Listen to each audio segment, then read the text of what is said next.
Chapter of history کے معزز سامعین السلام علیکم۔ سامعین، تاریخ ہند کے سلسلے کی 37ویں ایپیسوڈ میں خوش آمدید۔ یوں تو اورنگزیب نے بھی اکبر کی طرح 50 برس سلطنت کی، مگر اور باتوں میں اکبر سے بالکل مختلف تھا۔ اپنی سلطنت کے شروع کے 10 سال میں یہ ان راجپوت سرداروں کو ناراض کرنے سے ڈرتا تھا جو اس کی فوج کے سپاہ سالار تھے۔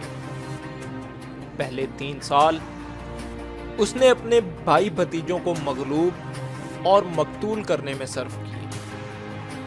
جب تک یہ نہ ہو لیا اس کو برابر اپنی زندگی کا خطرہ رہا۔ پھر باپ کی طرف کا خیال تھا کہ جب تک وہ زندہ رہا خوف تھا کہ مبادا راجپوت اس کو تخت پر بحال کر دیں۔ اس لیے اس نے اپنے باپ کو آگرے کے قلعے میں نظر بند رکھا، جہاں سے وہ 74 برس کی عمر پا کر 1666 عیسوی میں مر کر نکلا۔ سامعین، ویڈیو میں مزید آگے بڑھنے سے پہلے چیپٹر آف ہسٹری کو سبسکرائب کریں، اس ویڈیو کو لائک کریں اور بیل آئیکن پر ضرور کلک کریں۔ شکریہ۔ اورنگزیب نے تخت و تاج کی طرف سے مطمئن ہو کر تاج پوشی کے 10 سال بعد بہت سے ہندو اور عیسائی جو پہلے سے ملازم تھے معزول کر دیے اور ان کی جگہ مسلمان مقرر کر لیے۔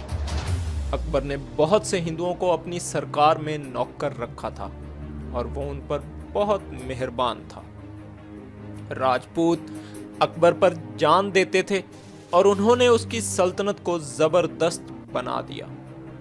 اب یہی راجپوت اورنگزیب سے نفرت کرتے تھے۔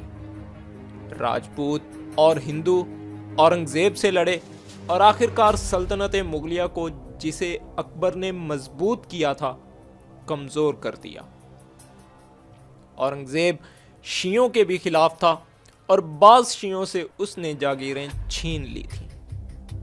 اورنگزیب نے ہندو، عیسائی اور شیعہ لوگوں کے ساتھ جو تشدد برتا وہ آج کل تو نامناسب خیال کیا جاتا ہے، مگر اس زمانے میں ساری دنیا کا یہی رواج تھا کہ بادشاہ اپنے ہم مذہبوں پر مہربانی اور غیر مذہب والوں پر سختی کرتے تھے۔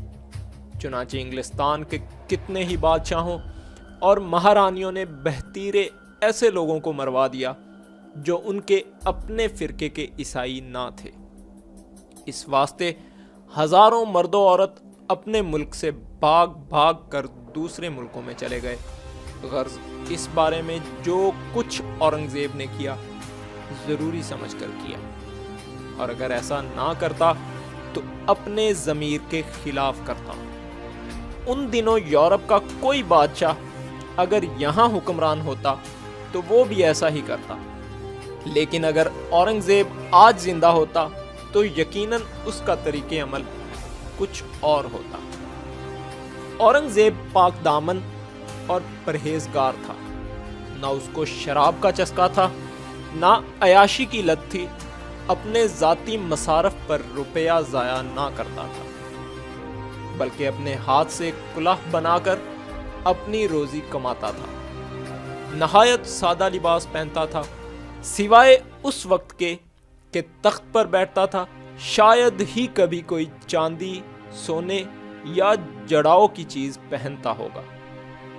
اکبر کی طرح ہمت مردانہ رکھتا تھا اور سپاہ سالار ایسا تھا کہ کیسی ہی خطرناک مہم ہو نہ ڈرتا تھا نہ جھجکتا تھا۔ اورنگزیب سخت گیر تھا، روب سے کام لیتا تھا، سلطنت کے کاروبار میں محبت کو پاس نہ بھٹکنے دیتا تھا۔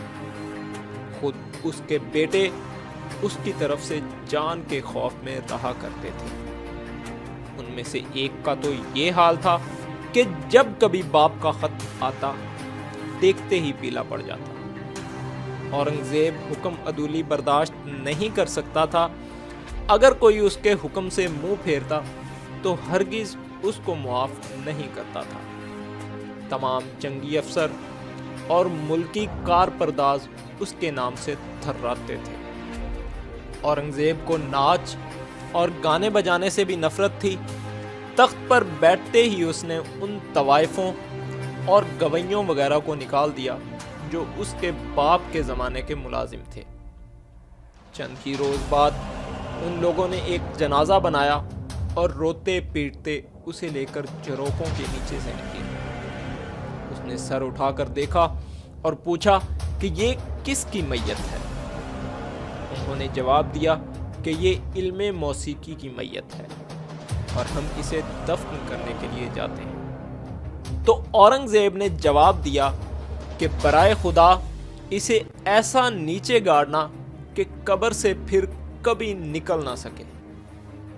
ممکن ہے کہ اورنگزیب دل ہی دل میں پشیمان ہوا ہو کہ میں نے کیوں باپ اور بھائیوں کے ساتھ یہ سلوک کیا اور اپنی ہندو رعایا کو اپنا دشمن کیوں بنا لیا، کیونکہ اس نے کسی کو اپنے عہد کی تاریخ لکھنے کی اجازت نہ دی۔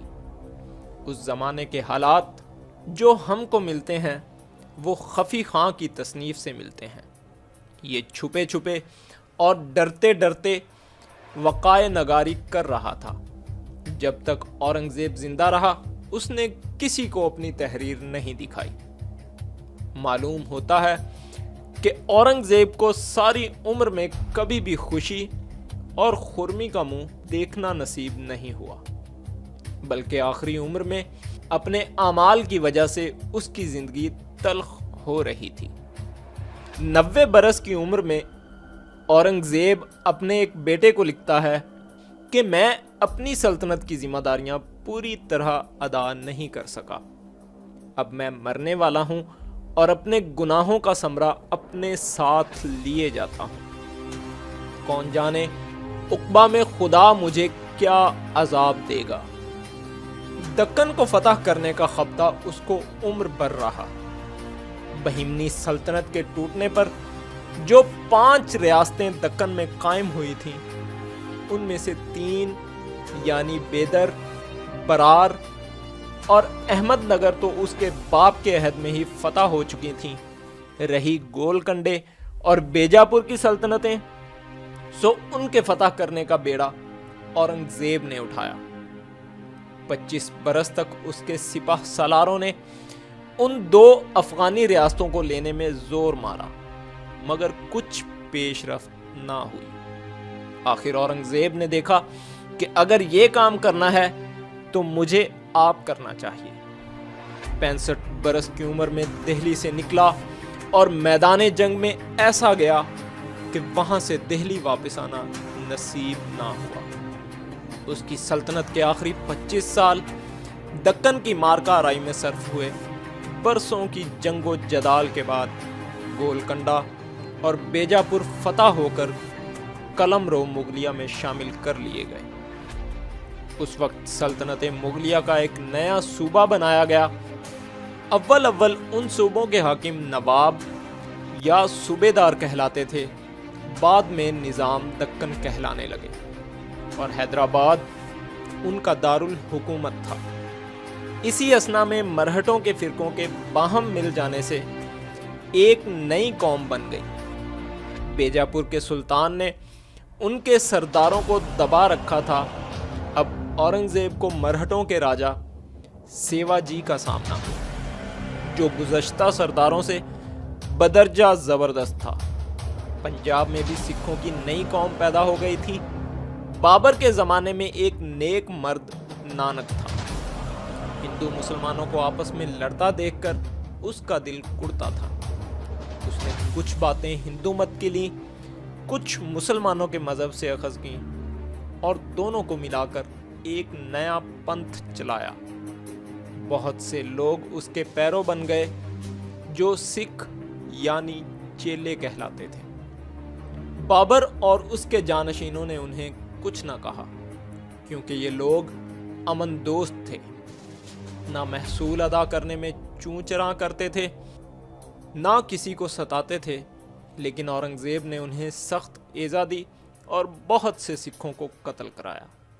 اس لیے ان کو اپنی جان کی حفاظت کی غرض سے ہتھیار باندھنے پڑے اور ان کی ایک سپاہیانہ قوم بن گئی۔ اورنگزیب نے ان کو شکست دی یہ ہمالیہ کے پہاڑوں میں بھاگ گئے اور اورنگزیب کی وفات پر یہ پہاڑوں سے واپس چلے آئے اور شمالی ہند کی سب سے زبردست قوم بن گئے۔ مرہٹوں سے لڑتے لڑتے اورنگزیب کی سپاہ تھک گئی، کھانے کو خوراک نہ ملتی تھی، اور چونکہ باولیوں میں زہر گھول دیا گیا تھا، ان کو پینے کے لیے پانی تک میسر نہ تھا۔ بادشاہ کی عمر 90 برس کی ہو گئی، ایسا کوئی آدمی پاس نہ تھا جس سے صلاح مشورہ کرتا۔ باپ کی سخت جانی اور درازی سلطنت سے بیٹے الگ دل برداشتہ ہوتے جاتے تھے۔ ایک بیٹا مرہٹوں سے جا ملا، ایک بھاگ کر فارس چلا گیا تھا۔ امرا خائف تھے، رعایا نفرت کرتی تھی، اور اب وقت آ گیا تھا کہ بادشاہ دنیا کے جھگڑوں سے رہا ہو۔ چنانچہ محض بڑھاپے اور ضعف سے بے جان ہو کر 1707 عیسوی میں اس جہان فانی سے رخصت ہوا۔ اس کے مرنے کے چند ہی عرصے بعد سلطنت مغلیہ بھی خراب و خستہ ہونے لگی۔